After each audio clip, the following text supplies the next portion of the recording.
Ang kwento ni Tomby. Ang kwentong ito ay hango sa totoong buhay. Mula ito sa isa nating tagapakinig na itago na lang natin sa pangalang Donnie. Taong 1980. Ayungin, Negros. Sa gitna ng tirik na araw, mabato at padahilig na daanan, binabaybay ni Donnie ang lugar maihatid lamang ang sako na puno ng kopra. 2 beses niya itong ginagawa sa loob ng 1 linggo. 15 anyos pa lamang ang binata. Ngunit makikita na sa katawan nito ang lahat ng hirap at pagod. Mabigat man o hindi, mahirap o madali, walang tinatanggihan ang binata basta't makatulong lamang sa mga magulang. Basta legal at hindi galing sa masama. Si Donnie ay napalaki ng maayos ng mga magulang sa tamang paraan. Naging mabuti at magalang sa kahit anong antas ng tao. Nakakaawa ang itsura ng tahanan. Gawa ito sa pinagtagpi-tagping kahoy. May bubong na trapal. Yung sahig ay gawa sa kawayan na kaangat ng kaunti sa lupa. Kung walang ginagawa, tinutulungan naman niya ang ama sa paghahakot ng buhangin mula sa malapit na ilog. Natawagin na lang natin sa pangalang Arturo. Ibinibenta nila yon upang kahit papano makadagdag sa gastusin sa araw-araw. 4 na kilometro ang binabagtas ni Donnie mula sa ilog. Maihatid lamang ang buhangin sa tabing kalsada. Kahit labis na ang paghihirap ng binata, ni isang beses ay hindi ito nagreklamo o kahit nagpakita man lamang ng pagkabana sa trabaho. Tila wala lamang yun sa kanya at sa halip. Iniisip ni Donnie parte talaga ito ng hanap buhay. Hanggang elementarya lamang ang natapos ng binata. Pinili niyang tumigil sa pag-aaral kahit porsigido ang mga magulang na mapagtapos siya hanggang sekundarya. Ginawa niya ito dahil may 2 pa siyang kapatid. Kitang-kita niya ang hirap at paghihikahos ng mga magulang. Mas gugustuhin niyang makapagtapos ang mga kapatid kesa sa sarili. Kung minsan naman, naiiyak na lamang si Donnie sa tuwing nakikita ang mga kapatid na naglalaro. Walang suot na tsinelas at sira-sira ang damit. Kung magkasakit pa ang mga ito, hindi pinapadoktor at pinipiling pagalingin gamit ang nakasanayan. Naririnig din ni Donnie ang pagsasamo ng mga kapatid sa tuwing nagkakasakit at sinasabing napakapait ng gamot. Madalas din ang kanilang daing na nagugutom sila at kumakalam ang sikmura. Dagdag pa sa sinasabi ng mga ito, naiinggit sila sa mga kaeskwela. Magaganda at masasarap ang mga baon samantalang sa kanila, mais na pinatungan ng tuyo at binalot ng dahon ng saging. Minsan ang ulam tinabal o hindi naman kaya kamuting kahoy na nilagyan ng gata. Nagtitimpi lamang si Donnie. Wala naman itong magagawa dahil yun lamang ang kaya ng pamilya. Naaalala pa noon ni Donnie. Napakasaya niya kahit makapulot lamang ng sentimo. Nilalagay niya ito sa gilid ng bahay at tinatakpan ng bato. O paminsan naman ay binibigay niya sa kapatid. Ngunit kahit ganun ang buhay nila Donnie, nagsipag pa din pumasok sa paaralan ang mga kapatid. Isang araw, masama ang pakiramdam ni Tatay Arturo. Nadulas ito nang iakyat ang isang sako ng buhangin sa malaking bato. Nilagnat at pinagpahinga ng manghihilot. Si Donnie ang humalili sa mga gawain ng ama.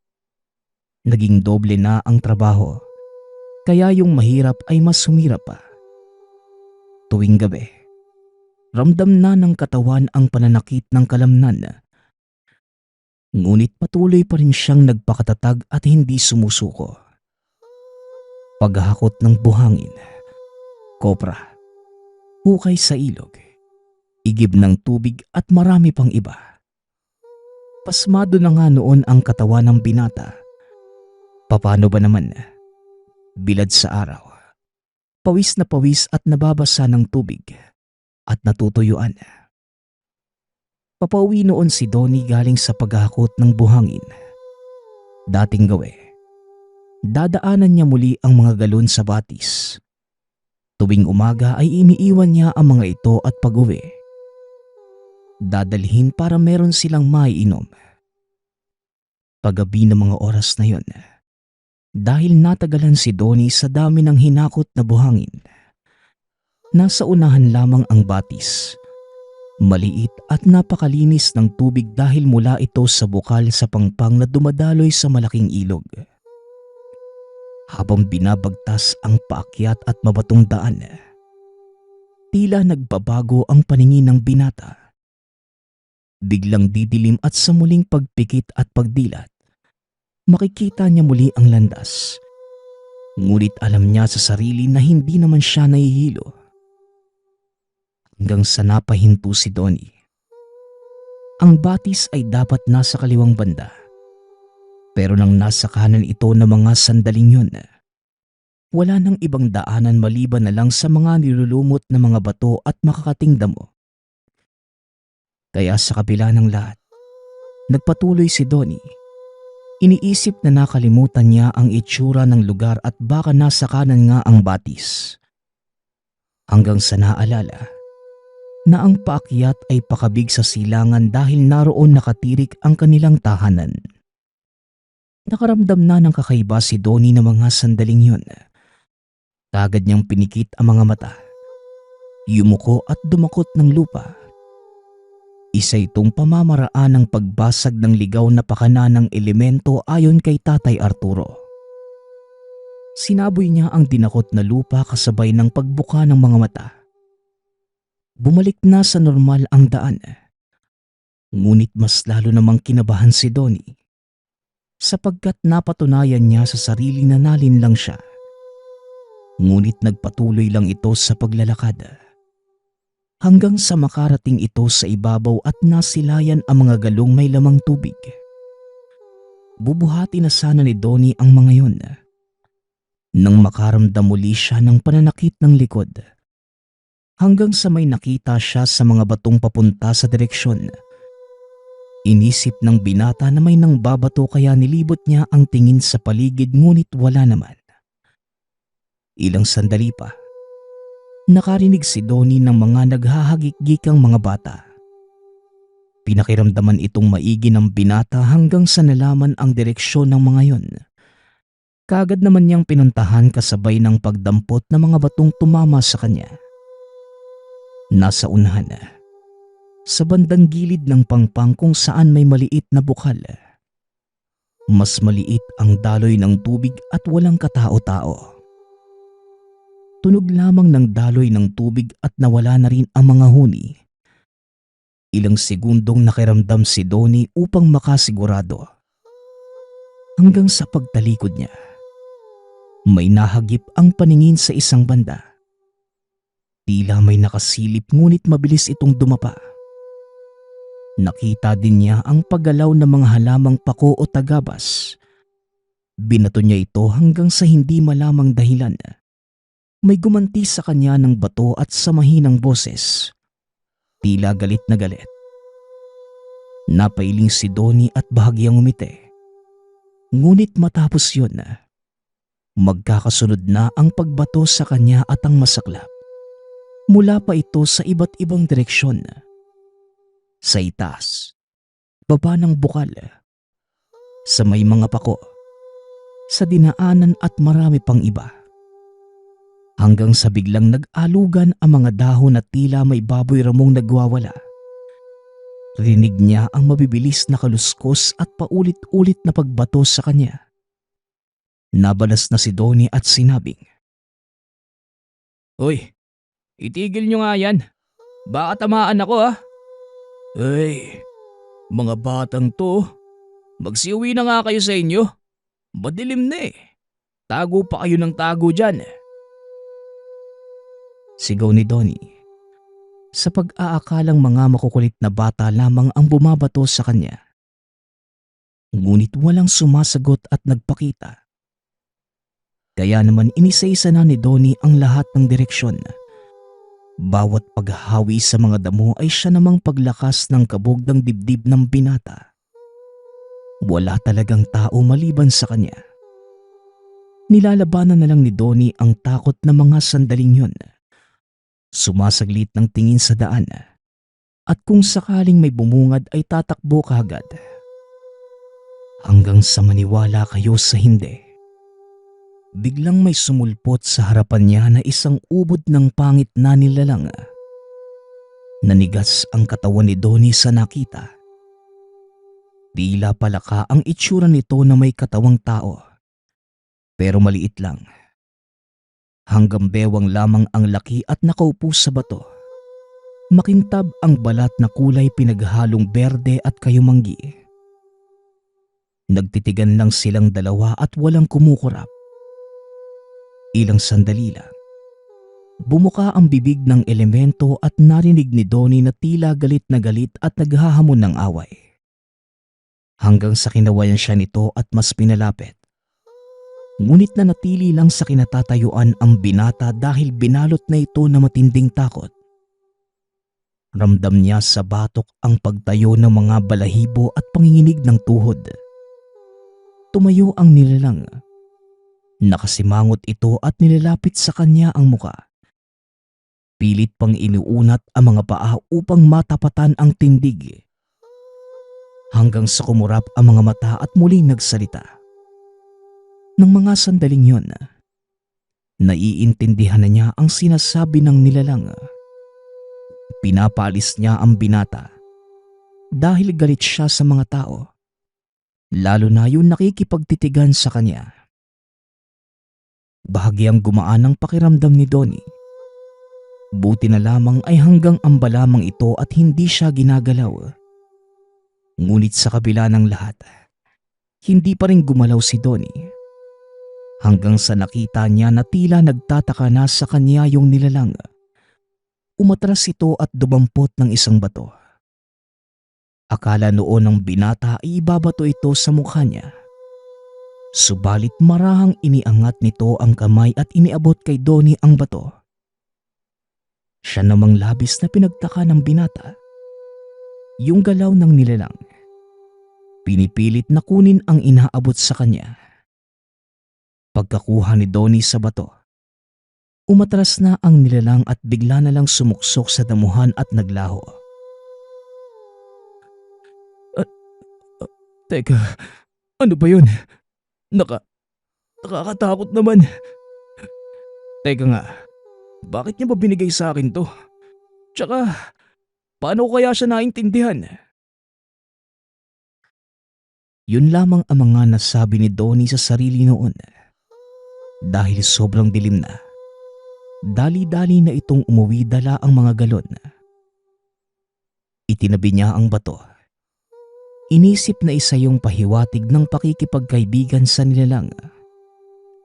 Nilagay niya ito sa kanyang bulsa at nang makarating sa tahanan, napansin kagad ni Nanay Isabel ang pamumutla ng binata. Tinanong pa nito si Donnie kung anong nangyari sa kanya. Ngunit walang sinabi si Donnie at sa halip. Ngumiti lamang at nagmano. Narinig pa niya na nag-usap ang mga magulang patungkol sa kanya at sinabing baka masama ang katawan ni Donnie. Dagdag ng ama, baka nalipasan lamang ng gutom ang anak, kaya pagpahingahin na lamang muna ito bukas. Sa palagay ko, kaya na ng katawan ko magtrabaho, anak. Ako na ang maghahakot ng buhangin. Nga pala, anak. Halika nga dito at bakit parang balisa ka? Wika ni Tatay Arturo.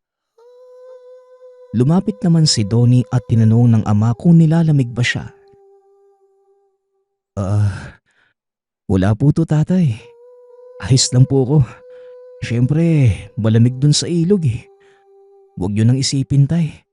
Bukas ako pa rin na magtatrabaho. Baka mabinat pa yung pilay niyo eh. Mas lumala pa. Tugon ni Donnie. Matapos makapagpunas ng katawan, akmang kukuha siya ng damit sa aparador nang malaglag ang batong bigay ng nilalang. Napansin naman kagad yun ni Tatay Arturo nang bigla itong kumislap. Natanong ni Tatay Arturo kung saan ito nanggaling. Ngunit kagad namang sinabi na napulot lamang niya sa daan. Sinenyasan ng ama si Donnie na iabot sa kanya ang bato. Nang mahawakan ito ni Tatay Arturo, bigla na lamang itong nagsalita. Talaga napulot mo lang? Abay, kapiraso lang ang bato pero mas lamang ang ginto ah. Oh, ginto nga. Ginto. Mahal to anak. Wika ni Tatay Arturo. Po, ginto. Bato lang naman yan pagpulot ko ah. Malay ko ba? Pero hala, may ibebenta ng malaking halaga po yan, di ba? Tugon ni Donnie. Naghihiyawan noon ang magama. Maging si Nanay Isabel ay nagtatalon sa saya. Nagpatuloy sa pagpapaliwanag si Tatay Arturo. Alam niya kung ano ang ginto o hindi. Dahil noong binata pa lamang, isa itong minero. Natanong niya si Donnie kung saan ito napulot. Pero natatakot ang binata na sabihin ang totoo. Baka puntahan yon ng mga magulang.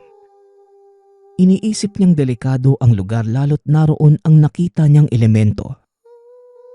Kaya naman, pinili na lamang ni Donnie na sabihing sa ilog habang naguhukay siya ng buhangin. Sinabi naman ng ama na wag niyang ipagkakalat na sa ilog ito nakuha. Dahil maaaring punterihin ito ng mga minero. Malaking posibilidad na may pondo ng ginto sa lugar. Kinabukasan, lumuwas kagad ng bayan si Tatay Arturo. Nanghiram pa ng pera para makapunta sa Dumaguete. Doon niya papatignan ang bato kung magkano ang halaga. Pagkauwi ni Tatay Arturo, napakadami nitong dala. May mga tsinelas, ilang mga damit at pagkain. Ayon dito, nabenta niya ang bato sa halagang 5,000. Sa katunayan, tinanong pa si Tatay Arturo kung saan niya ito nakuha. Ngunit sinabi niyang minana lang yun sa mga ninuno. Hindi naman matansya ang saya ng pamilya. Malaking halaga na ang 5,000 ng mga panahong yun. Pero malaking katanungan kay Donnie. Paano na lamang kung naubos na ang pera? Sa pagkakataong ito, nagbabakasakali si Donnie na makita muli yung nilalang. Muli niyang binaybay ang batis ngunit hindi na lumitaw pa ang elemento. Naisip ni Donnie na baka umalis na ito at maaaring naaktuhan niya lang. Medyo nakaramdam ng pagkadismaya ang binata. Magpaganon pa man, hindi na lang siya umasa. Mas pinili na lang magsikap upang kahit papano tuluyang mairaos ang pamilya. Kaya nag-igib na lamang ito ng galon. Doon sa maliit na daluyan ng tubig kung saan nagpakita sa kanya yung nilalang. Dapit hapon pa lang kaya maliwanag ang lugar. Ayon sa kanya, wala na sa isip niya na magpapakita pa ang elemento. Pero noong nagsasalok na siya ng tubig sa maliit na bukal, nakaramdam ito ng tila malakas na tumapik sa kamay. Napapitlag noon si Donnie at napaatras. Dahil sa gulat, nabitawan niya ang galon at nalaglag ito sa malalim na bangin. Doon naman narinig niya ang pamilyar na tinig. Nanlaki ang mga mata ng binata sapagkat naramdaman niya ang nilalang sa paligid. Galit na galit. Mabilis magsalita at nakikita ang pagkahawi ng mga damo na tila may nagdadabog. Ngunit hindi na natakot si Donnie ng mga oras na yon. Sa halip, Natuwa at bumalik ang pag-asa. Iniisip ng binata na baka magpakita ito muli sa kanya at makipagtitigan. Hindi naman siya nagkamali, sapagkat lumitaw nga ang nilalang. Dito niya naisip na nag-iisa lamang ito sa lugar. Mabilis lamang kumilos kaya aakalain mong madami. Nakipagtitigan muli siya dito na hindi natatakot. Habang yung nilalang naman, tila kakalmutin na ang mukha ni Donnie. Hanggang sa nagsalita itong muli. Naiintindihan niya ang bawat salita ng nilalang. Sinasabi nitong napakakulit ni Donnie. Napakunot ang mukha ng binata dahil kilala na pala siya nito. Dagdag ng elemento. Huwag niyang dudumihan ang tubig dahil kapag ginawa yon ng binata, hindi siya papatulugin ng nilalang. Natanong ni Donnie kung ano bang klaseng nilalang ito. Tumugon naman ang elemento. Kung sa dagat may syokoy, pero saan yung tubig sa bukid? Mukoy naman ang tawag sa kanila ng mga tao. Mukoy, isa lang akong napadako dito. Gusto kong magkaroon ng sariling teritoryo. Ngayon, pinapakialaman mo ang yaman ko. Tandaan mo, ang tubig dyan may biyayang galing sa aming diwata. Kaya pinapangalagaan ko. Ano bang gusto mo? Para umalis ka lang dito? Tanong ng Mukoy. Nagliwanag ang mga mata noon ni Donnie, sapagkat alam niya sa sarili na kapag humiling siya sa Mukoy ng ginto, maaaring bigyan muli siya nito. Pero napaisip ang binata na isa itong pagsasamantala. Hinayaan niya lamang ang elemento. Wala itong sinabi at nakipagtitigan lamang ang binata. Hanggang sa pinagbigyan nito si Donnie. Sinabi ng elemento na basta siya lamang mag-isa at wala ng iba. Ayos lang sa Mukoy. Tumango naman ang binata at laking gulat nang ibuka ng Mukoy ang kamay. Nakita noon ni Donnie ang piraso ng ginto na mas malaki pa sa unang binigay ng elemento. May nakadikit pa doong mga diamante na iba't iba ang kulay.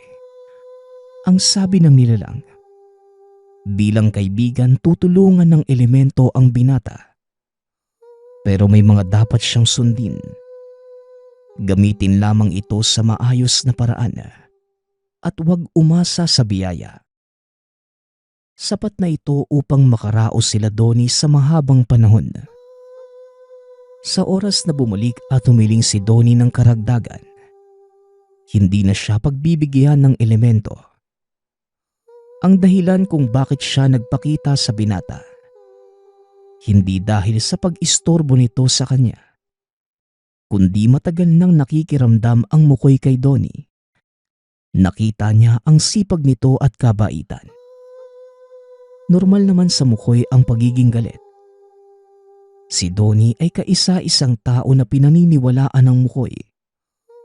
Lahat ng mga ginawa niyang panlinlang, hindi yun napapansin ng binata kaya mas pinalala niya at katagalan. Hindi na nakatiis ang Mukoy at nagpapansin na ito. Sinubok niya si Donnie. Napatunayan naman na karapat dapat lamang tulungan. Pasensya ka na, kaibigan. Pinaglaruan pa kita. Ang tubig dito, magiging tubig ng buhay niyo kasabay ng pag-usad ng buhay. Mag-iingat ka, Donnie. Hayaan mo ang ugali ko. Ganto lang talaga ako. Wika ng Mukoy. Hanggang sa bigla na lamang nawala na parang bula. Nasa kamay na ni Donnie ang sinlaki ng kamao na ginto. Kasama pa ang mga diamante. Umuwi kagad si Donnie sa tahanan. Dito na niya kinausap ang ama't ina.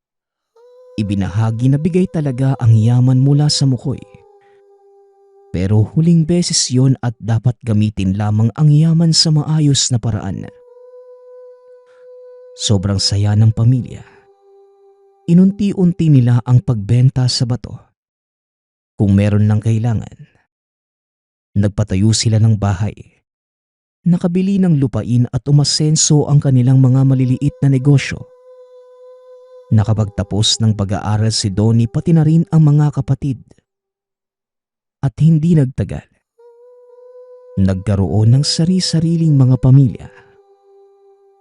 Pero mula noon, unti-unti silang umuusad. Araw-araw nagpapasalamat si Donnie sa elemento. Kahit hindi na ito nagpakita sa kanya. Binabato pa rin siya ng mukoy at naririnig ang galit. Ngunit hindi na yon pinansin pa ng binata. Puro pasasalamat lamang ang kaya niyang ibigay sa nilalang. Ito ang dahilan kung bakit sila umunlad. Pero naging lihim nila ang lahat ng yun. Maliban na lang ngayon dahil gustong ibahagi ni Donnie ang naging karanasan. Dahil sa pagsisikap ay dumating sa kanila ang swerte.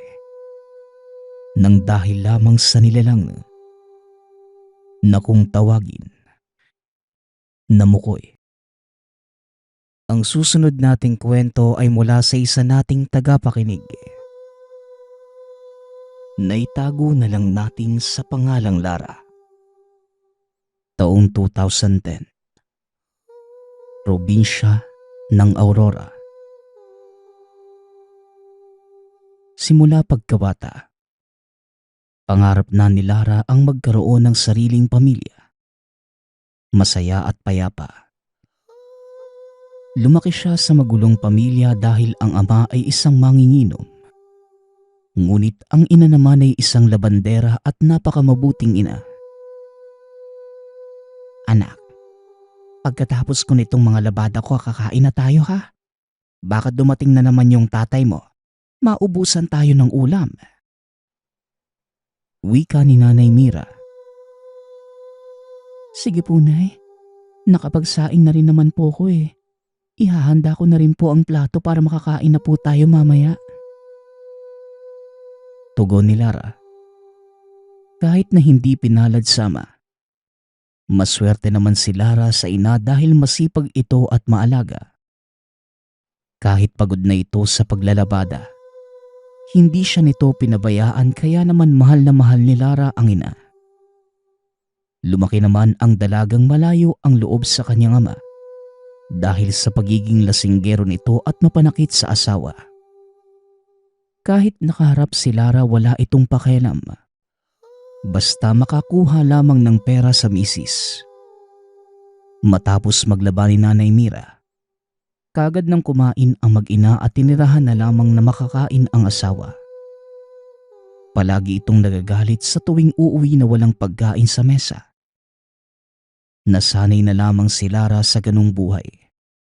Inisip niya na may hangganan din ang paghihirap nila sa ama. Hanggang sa nagkaroon ito ng sakit. Kalaunan ay tuluyang pumanaw. Sa pagkawala ng ama ni Lara, tila nabunutan ng tinik sa lalamunan ang ina dahil wala na itong problema pa sa asawa. Sa paglipas ng panahon na, pinagbutihan ni Lara ang pag-aaral upang masuklian ang mga sakripisyo ng ina. Anak, magkaroon ka naman ng oras sa sarili mo. Wika ni Nanay Mira. Pero Nay, kailangan ko pong ituon ang atensyon ko sa pag-aaral, lalo na't patapos na ako sa kolehiyo. Hindi pwedeng masayang ang lahat ng sakripisyo mo para sa akin. Tugon ni Lara. Natahimik si Nanay Mira sa sinabi ng anak. Hindi naman masama na magbigay ka ng konting oras sa sarili mo, anak. Sulitin mo ang oras na meron ka. Muling wika ni Nanay Mira. Tumango naman si Lara at niyakap ang ina. Alam ko naman pong gusto mo lang sulitin ko ang kabataan ko. Pero Nay, gusto ko ring makabawi sa'yo. Lalo na't simula noon hindi ka na nagkaroon pa ng oras sa sarili mo. Wika ni Lara. Naluha si Nanay Mira sa mga sinabi ng anak. Hindi na ito nakapagsalita pa. Sa paglipas ng mga araw, nagpatuloy si Lara sa pagsusumikap sa pag-aaral. Hanggang sa nakilala nito ang binatang si Leo. Naging magkaibigan ang dalawa. Naging sandigan nila ang isa't isa. Kalaunan, ipinakilala ni Lara ang kaibigang si Leo sa ina. Natuwa naman si Nanay Mira nang makilala ang binata. Mabuti naman at nagkaroon ka na ng kaibigan, anak. Salamat at hindi ka na nag-iisa. Wika ni Nanay Mira. Hindi ko nga rin po inaasahang magkakaroon ako ng kaibigan eh. Mabuti na lang, mabait itong si Leo. Kahit nahihiya ako sa kanya, nilapitan niya pa rin ako at kinaibigan. Tugon ni Lara. Napakamot naman sa ulo si Leo at matamis na ngumiti sa magina. Mabait naman po kasi itong si Lara eh. Kaya naman naisipan kong kaibiganin. Lalo na't palagi na lang siyang mag-isa. Sa totoo po, nahihiya talaga akong lapitan siya eh. Dahil pakiramdam ko masungit si Lara. Pero kalaunan, nakilala ko rin naman at mabuti pala siyang tao. Pagpapaliwanag ni Leo. Masaya akong dahil nagkakasundo kayong dalawa. Alam mo bang yang anak ko? Kahit kailan hindi nagdala ng kaibigan dito sa bahay o kahit kasintahan. Mapalad ka dahil ikaw pa lamang ang pinapakilala niya sa akin na kaibigan. Wika ni Nanay Mira. Nagkwentuhan pa ang mga ito. Labis ang sayang naramdaman ni Nanay Mira dahil sa wakas, hindi na nag-iisa ang anak. Iniisip noon ni Nanay Mira na maaaring maapektuhan ng anak dahil sa ginagawa noon ng yumaong asawa. Ngunit laking pasasalamat nito nang dumating si Leo sa buhay ni Lara. Nagkakaroon na ng oras ang dalaga para sa sarili. Hanggang sa nakapagtapos ng pag-aaral ang dalawa, dito na nanligaw si Leo kay Lara. Pinayagan naman ni Nanay Mira ang binatang ligawan ang anak. Lalo na't may tiwala siya kay Leo dahil matagal na itong kaibigan ng anak. Ganun pa man, hindi nagtagal sinagot din ng dalaga ang binata. Nagsumikap sa buhay ang dalawa at nangako sa isa't isa na hindi nila iiwan ang bawat isa. Natuwa naman si Nanay Mira sa relasyon ng dalawa dahil para bang hindi na mapaghiwalay ang mga ito at hinihintay na lamang ang kasalan.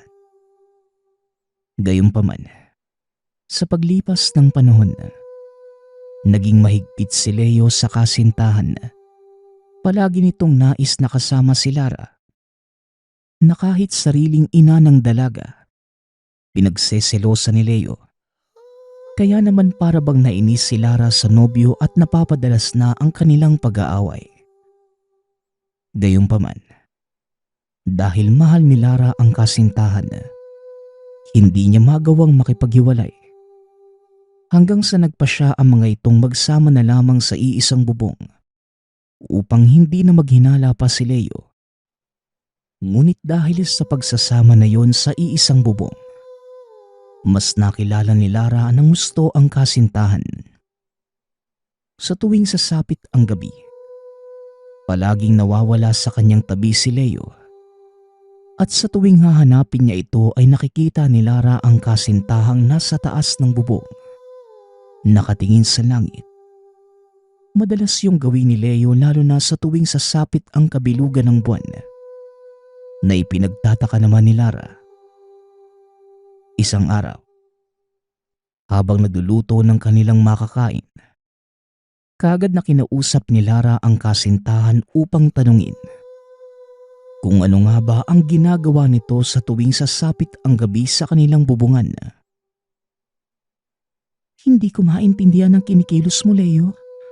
Sa tuwing sasapit ang kabilugan ng buwan, palagi kang nawawala sa tabi ko. Palagi ka nalang nasa bubong ng bahay natin. Ano bang ginagawa mo doon? Iniiwan mo ko dito sa bahay? tanong ni Lara. Napatigil naman sa ginagawa si Leo at kagad napatingin sa kasintahan. Alam mo naman na kabilugan ng buwan ang mamatay ang nanay ko. Kaya naman nakagawian ko ng umakyat ng bubong sa tuwing sasapit ang kabilugan ng buwan. Pakiramdam ko, kahit papaano nakakasama ko siya. Pagpapaliwanag ni Leo. Hindi alam ni Lara kung bakit para bang hindi siya naniniwala sa sinabi ng kinakasama. Gayunpaman, hindi na lamang ito nagsalita pa at hinayaan na lamang ang mga nangyayari. Sa paglipas ng mga araw, mas lalong lumalala ang mga napapansing kakaiba ni Lara sa kinakasama. Isang gabi, habang mahimbing na natutulog si Lara, nakarinig ito ng kaluskos mula sa kusina. Kaya naman sa takot na baka napasok ng magnanakaw, kagad na dinampot ni Lara ang isang malaking kahoy at nagpunta ng dahan-dahan sa kusina. Ngunit laking gulat niya nang makita si Leong kumakain ng hilaw na karne. Sa labis na pagtataka, hindi na lamang kinausap ni Lara ang nobyo at bumalik na ito sa pagtulog. Hindi alam ni Lara kung ano ang gagawin lalo na't hindi naman niya magawang iwanan si Leo dahil mahal na mahal niya ito.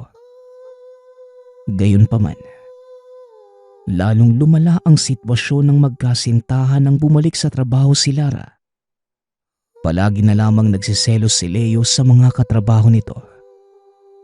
Kaya naman wala nang pagpipilian si Lara, kundi tuluyang makipaghiwalay sa nobyo. Napapagod na ako sa ugali mo at sa mga kinikilos mong kakaiba.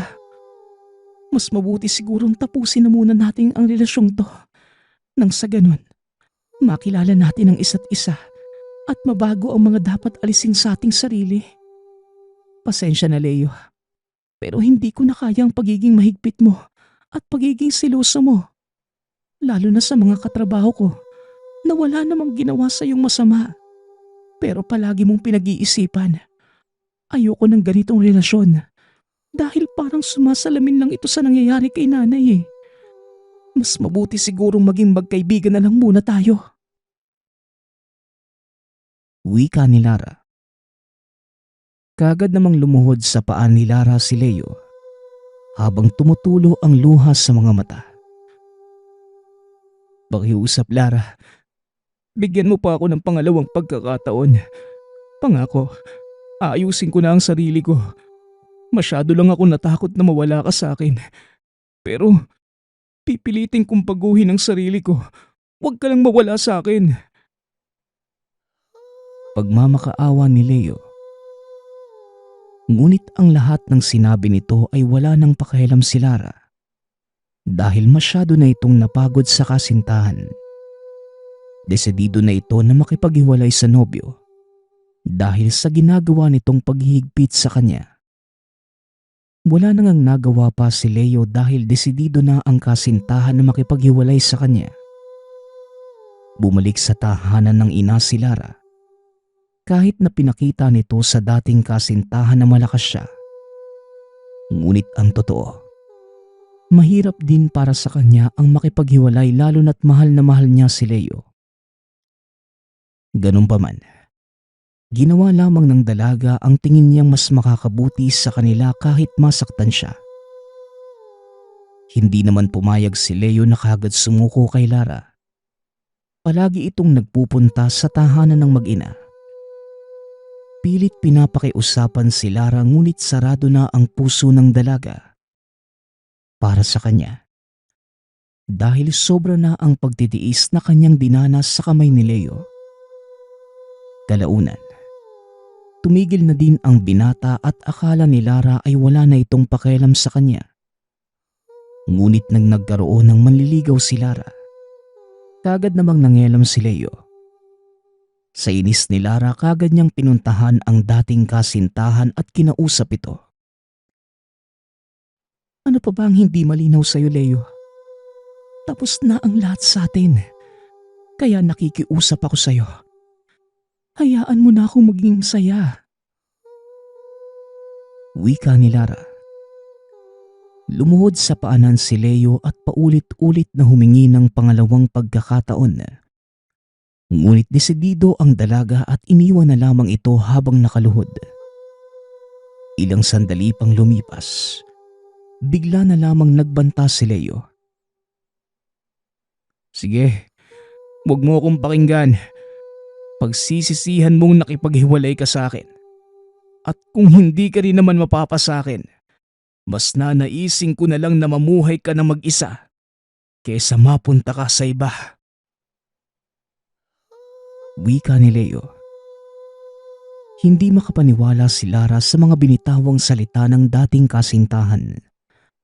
Ngunit hindi niya na lamang pinansin ang mga sinabi nito. Kalaunan, pumasok sa iba't ibang relasyon si Lara ngunit laking pagtataka niya. Dahil palagi na lamang naaaksidente. O hindi kaya naman nagkakasakit ang mga nagiging kasintahan na kalaunay nauuwi sa kamatayan. Hindi na alam ni Lara ang gagawin dahil palagi na lang siyang naiiwan at namamatayan ng minamahal sa buhay. Ganun pa man, palaging nasa tabi niya si Nanay Mira. Pinapalalahanan na huwag itong susuko sa buhay. Hanggang sa namatay ang pinakahuling kasintahan ni Lara. Huwag mong sisihin ang iyong sarili, anak. Maaaring may dahilan ng Panginoon kung bakit nangyayari ang lahat ng ito sa iyo. Kaya naman huwag ka sanang mapagod na magmahal kahit na paulit-ulit kang naiiwan. Payo ni Nanay Mira sa anak. Niyakap ng dalaga ang ina at dito na lamang tumangis. Simula nang maghiwalay kami ni Leo, wala nang tumagal na lalaki sa akin. Palagi na lang silang naaaksidente o hindi kaya naman nagkakaroon ng sakit. Dahilan kaya sila maagang pumapanaw. Ano bang kasalanan ko sa Diyos para parusahan niya ako ng ganito? Tanong ni Lara. Hinimas ni Nanay Mira ang likod ng anak at kagad pinakalma. Maaaring inihahanda ka lamang ng Panginoon para sa lalaking nakalaan para sa iyo. Kaya naman nangyayari ang mga bagay na ito upang hindi ka mapunta sa maling tao. Tugon ni Nanay Mira. Ngunit hindi naman nakumbinsi si Lara. Nawala na ng gana ang dalaga sa pag-ibig. Lalo na't para bang pinagbabawalan na siyang maging masaya sa piling ng lalaking mamahalin. Isang gabi, habang naglalakad pa uwi sa tahanan, napansin ni Lara na para bang may umaaligid sa kanya. Lakad-takbo ang ginawa ng dalaga dahil sa nararamdamang takot. Gayunpaman, nadapa ito at nagulat siya nang makita sa harapan si Leo. Tinulungan siya nitong makatayo. Ngunit para bang natatakot si Lara sa presensya ng dating nobyo. Kaya naman mabilis na umalis ito at umuwi ng tahanan. Nang dahil sa nangyari, labis na nagalit si Leo dahil tila nilalayuan na siya ni Lara. Kahit pa sinabi nito na maging magkaibigan na lamang sila. Kaya naman buhat ng araw na yon, sinabi ni Leo sa sarili na walang sino mang lalaki ang makakapasok sa buhay ni Lara dahil kamatayan ang haharapin ng mga ito. Wala namang kaalam-alam si Lara sa mga plano laban sa kanya ni Leo. Sa pagdaan ng mga araw, madalas nang nagpapakita si Leo kay Lara at hindi inaasahan ang mga pangyayaring yun. Pilit na iniiwasan ng dalaga si Leo. Ngunit para bang sinasadya ng binata na palagi silang magkasalubong sa daan. Nang dahil sa nangyari, kagad nagpasya si Larang magpalipat ng oras ng trabaho upang hindi na niya muling makasalubong pa si Leo. Naiilang na ang dalaga lalo pat para bang lahat ng nangyayari sa kanyang masama, si Leo ang may pakana. Hanggang sa nakilala ni Lara ang isang binata Binigyan ito ng dalaga ng tsansa para makapasok sa buhay niya. Hindi nagtagal. Sinagot ito ni Lara at naging masaya ang dalawa. Ngunit isang araw, nakasalubong niya si Leo. Nanlilisik ang mga mata nito at galit na nakatingin sa kanya. Sa tingin mo ba, magiging masaya ka sa piling ng iba? Hindi ko hahayaan na miserable ako. Samantalang ikaw, nagsasaya kasama ang iba. Wika ni Leo. Naramdaman ni Lara na parabang tumulis ang mga kuko nito at nang itulak ni Lara si Leo, bigla na lamang itong nawala sa harapan. Hindi makapaniwala si Lara sa mga nangyayari at kagaya ng kinakatakot niya. Sinabi na lang sa kanya ng pamilya ng nobyo na pumanaw na ito. Hindi makapaniwala si Lara at hindi na niya alam ang gagawin dahil hindi pa rin siya tinitigilan ni Leo. Para bang sinusumpa niya ang lahat ng lalaking pumapasok sa buhay niya. Nang dahil sa pagkamatay ng bagong kasintahan, nawala na ng gana sa pag-ibig si Lara. Dahil pakiramdam niya kinukuha lamang sa kanya ang sino mang maging nobyo. Umiwas na sa mga lalaki si Lara upang hindi na ito muling mahulog pa. Ngunit dumating sa buhay niya si Almaro. Bagong pasok pa lamang ito sa trabaho, kaagad na nakuha ng dalaga ang atensyon ng binata. Magandang araw sa iyo, Binibini. Ako nga pala si Almaro. Pagpapakilala sa kanya. Tumango lamang si Lara bilang pagtugon. Pilit iniwasan ang binata. Nagtaka naman si Almaro dahil sa pag-iwas sa kanya ni Lara. Nagtanong-tanong ang binata sa kanilang mga katrabaho tungkol kay Lara. Sinabi ng mga ito ang mga nangyayari sa dalaga. Ganun pa man, hindi tumigil si Almaro sa pagpapapansin kay Lara. Hanggang sa hindi na nga nakatiis pa ang dalaga at kinausap na si Almaro. Hindi naman natakot ang binata kahit na binalaan na siya ni Lara. Nagpatuloy ito sa pangungulit sa dalaga hanggang sa pumayag si Lara niligawan siya ni Almaro. Nakarating naman kay Leo ang tungkol sa bagong manliligaw ni Lara. Kaya naman inabangan niya si Almaro. Nagulat pa ang binata nang bigla siyang hatakin ni Leo. Namumula ang mga mata nito na tila halimaw. Napakatulis din ng mga kuko. Tigilan mo si Lara. Akin lang siya. Kung ayaw mong matulad sa mga nauna niyang kasintahan, layuan mo siya. Banta ni Leo. Itinulak naman ni Almaro ang lalaki at inayos ang damit. Teka nga, sino ka para pagsabihan ako ng ganyan? Mahal ko si Lara at hindi ko siya lalayuan. Wala akong pakialam kung may sumpa sa lahat ng nagiging karelasyon niya. Wika ni Almaro. Talaga? Kayang-kaya kitang patayin dito mismo at palabasin na aksidente ang lahat. Ilang lalaki na ang dumaan kay Lara na nagpakita ng tapang, pero ni isa sa kanila walang nanaig sa akin. Dahil sa marka ng sumpa na kay Lara mismo nakakabit. Wika ni Leo. Ipinakita nito ang tunay niyang itsura kay Almaro upang takutin ito. Ngunit tila wala yung epekto sa binata. Aswang? Mali. Hindi ka lang basta aswang. Dahil isa ka ding mangkukulam. Tama ba ako? Wika ni Almaro. Nagulat si Leo sa sinabi ng binata. Bumalik ito sa anyong tao at sakto naman ang dating ni Lara. Sabi na nga ba may gagawin ka na naman. Hindi na ako papayag na habang buhay matatakot sa sumpa mo. Wika ni Lara. Wala pang kaalam-alam ang dalaga tungkol sa tunay na pagkatao ni Leo, maging sa marka ng sumpang inilagay nito sa kanya. Nang dahil sa nangyari walang nagawa si Leo kundi ang umalis na lamang. Hindi naman nagsalita pa si Almaro.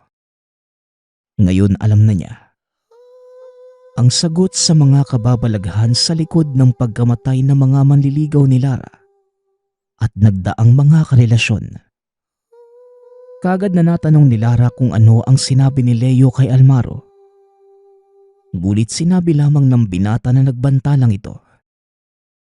Buhat ng araw na yon, hindi na mapakali si Lara dahil pakiramdam niya maging si Almaro ay mawawala sa kanya. Ngunit desidido na ang dalagang labanan kung anuman ang nangyayari sa buhay. Samantalang si Almaro naman, ginawa ang makakaya upang malaman ang lahat ng tungkol kay Leo. Ngunit masyadong malihim ang binata dahil maging si Lara ay walang gaanong alam sa dating kasintahan. Lumipas ang ilang buwan. Walang nangyaring masama kay Almaro. Kaya naman inisip ni Lara na maaaring naputol na ang sumpa. Hanggang sa dumating ang kabilugan ng buwan. Hinatid ni Almaro si Lara sa bahay nito at nagpaalam na rin kaagad. Habang naglalakad papuntang sakayan, naramdaman ni Almaro na tila may sumusunod sa kanya. Kaya naman hinanda na ng binata ang sarili at hindi nga siya nagkamali. Bigla na lamang may sumipa mula sa likuran ni Almaro. Dahilan para mapahiga siya sa lupa. Sinabihan na kita eh. Hindi ka sa akin nakikinig.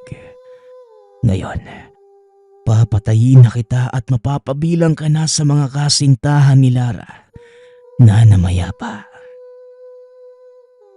Wika ni Leo. Nagpalit ito ng anyo bilang isang malaking aso. Sinampahan nito si Almaro dahilan para hindi ito makagalaw. Sa kabilang banda, nakaramdam naman ng kaba si Lara kaya naman naisipan nitong tawagan si Almaro. Ngunit hindi ito sumasagot. Dito na kinutuban ng masama si Lara. Kaya naman dali-dali itong kumuha ng kutsilyo at lumabas ng tahanan.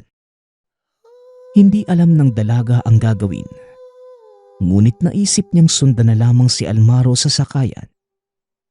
Samantalang ang binata naman pilit nakikipaglaban kay Leo kahit duguan na.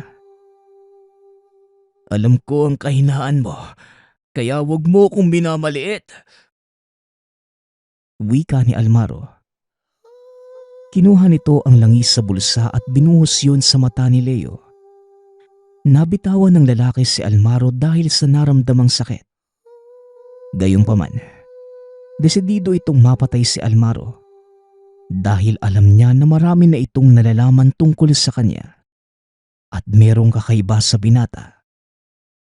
Nang akmang papatayin na ni Leo si Almaro, biglang dumating si Lara. Walang pag-aalinlangang itinarak ng dalaga ang hawak na patalim sa likod ng nilalang. Kaya naman napabalik ito sa anyong tao. Leo? Anong klaseng tao ka?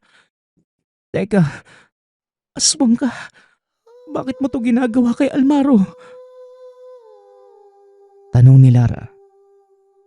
Hindi makapaniwala ang dalaga sa nasaksihan. Hindi naman sumagot si Leo sa tanong ng dalaga. Kagad na itong tumakas. Dali-dali namang inalalayan ng dalaga si Almaro. Dinala ito sa kanyang tahanan. Nagulat naman si Nanay Mira nang makita na duguan ang binata. Anong nangyari sa kanya, anak? Bakit sugatan at duguan si Almaro? Tanong ni Nanay Mira. Kaagad naman itong kumuha ng mga gamot upang pansamantalang malunasan ang mga sugat ng binata. Ngunit kaagad silang pinigilan ni Almaro. Hindi na po kailangan, Aling Mira. Samahan mo na lang ako sa bahay ni Mang Kino, Lara. Sigurado ako matutulungan niya tayo sa sumpa ni Leo. Wika ni Almaro. Nagulat naman si Lara sa sinabi ng binata. Sumpa? Anong ibig mong sabihin? Totoo nga na sinumpa ko ni Leo? Tanong ni Lara. Tumango naman si Almaro kaya naman natigilan ang dalaga. Hindi makapaniwala sa mga narinig. Kagad namang sinamahan ng mag-ina si Almaro sa kakilala nitong albularyo. Mukhang napalabang ka sa isang aswang, kaibigan. Mabuti na lang at mababaw lang ang mga natamo mong sugat. Nga pala, sino sila? Tanong ni Mang Kino. Siya po si Lara. Ito naman po si Nanay Mira. Siya ang sinasabi ko sa iyo na may dating kasintahang aswang. Pagpapakilala ni Almiro. Napatango naman si Tandang Kino sa sinabi ng binata. Aba, hindi lang aswang ang dati niyang karelasyon. Dahil isa rin itong malakas na mangkukulam. May naalala ka bang nilagyang kanya ng marka? Tanong ni Tandang Kino. Marga? Tattoo po ba? Meron dito sa bandang likuran ko. Siya mismo ang nag-ukit niyan noon, tanda raw ng walang hanggang pagmamahal niya sa akin. Tugon ni Lara. Kagad namang pinakita yon ng dalaga. Nakumpirma nga ng albularyo na yon ang marka ng sumpa. Maghanda ka, Lara. Tatanggalin ko ang marka ng sumpa na inilagay sa'yo. Hindi ito magiging madali. Dahil sigurado kung malakas ang aswang na yon. Alam mo na ang gagawin, Almaro. Maghanda ka na din. Dahil ikaw ang pakay niya. Wika ni Tandang Kino. Hindi man lubos na nauunawaan ni Lara ang mga kaganapan. Ngunit handa itong makipaglaban alang-alang sa kapayapaan. Kagad namang pinaupo si Lara at Almaro at pinalibutan ang mga ito ng asin at iba pang halamang gamot. Maging mga kandila. Nanonood lamang si Nanay Mira ngunit nagdadasal ito para sa kapakanan ng lahat. Kagad namang sinindihan ng albularyo ang mga kandila at nag-usal ng orasyon. Bigla na lamang lumitaw ang imahe ni Leo mula sa usok ng mga kandila. Galit na galit ito. Hindi. Hindi niyo matatanggal ang sumpang yan. Papatayin ko kayong lahat. Paulit-ulit na sigaw ni Leo. Ipinikit lamang ni Lara ang mga mata. Hindi pinakinggan ang mga sinasabi ni Leo. Hinawakan rin ni Almaro ang kamay ng dalaga at sabay nilang inusalang orasyon na itinuro sa kanila ni Tandang Kino. Paulit-ulit at sabay-sabay nilang inusal yun. Hanggang sa nagliparan na ang lahat ng gamit sa paligid. Ngunit hindi nagpatinag ang dalawa. Ilang sandali ang lumipas. Biglang dumating si Leo ngunit hindi ito makalapit sa dalawa. Aba, napakalakas yata ng loob mong pumasok sa aking tahanan. Nagkakamali ka yata ng desisyon. Wika ni Tandang Kino. Kagad nitong hinataw ng buntot page ang binata. Binuhusan ng lana na pangontra sa mga katulad na aswang. Nagpatuloy lamang ang dalawa sa kanilang pag-uusal ng orasyon. Hanggang sa nakita ni Almaro na tuluyan ng nabura ang marka ng sumpa sa likod ni Lara. Iminulat ng dalaga ang mga mata. Tumayo ito. May nakita itong punyal at kahit alam niyang delikado, nilapitan niya si Leo. Ako mismo ang tatapos sa kasamaan mo. Marami ka nang nadamay na tao, Leo. Wika ni Lara. Walang pag-aalinlangang sinaksak niya ito sa puso. Hindi niya ito binibitawan hanggang sa mawala na ng buhay ang dating nobyo. Napaupo na lamang si Lara nang tuluyang mamatay si Leo. Sinunog ni Tandang Kino ang katawan nito. Binasag ang bertud ng pagiging aswang. Matapos ang pangyayaring yon, wala nang naramdaman pang kakaiba at takot si Lara. Labis itong nagpasalamat kay Almaro at kalaunan sinagot niya rin ito. Maraming natutunan sa buhay si Lara. Ngunit ang pinakatumatak sa kanya, kilalanin ng mabuti ang mga taong papapasukin sa buhay. Lalo na ang mga magiging karelasyon. Baka sila pa ang magdulot sa'yo ng kamalasan. Nagpapasalamat nga pala ako sa nagpadala ng ating kwento. Naway nagustuhan niyo ang inyong napakinggan. Nagpapasalamat din ako sa lahat ng patuloy na nakikinig at sumusuporta sa ating channel. Naway patuloy niyong suportahan at pakinggan ang ating mga kwento. Hanggang sa muling pakikinig. Paalam.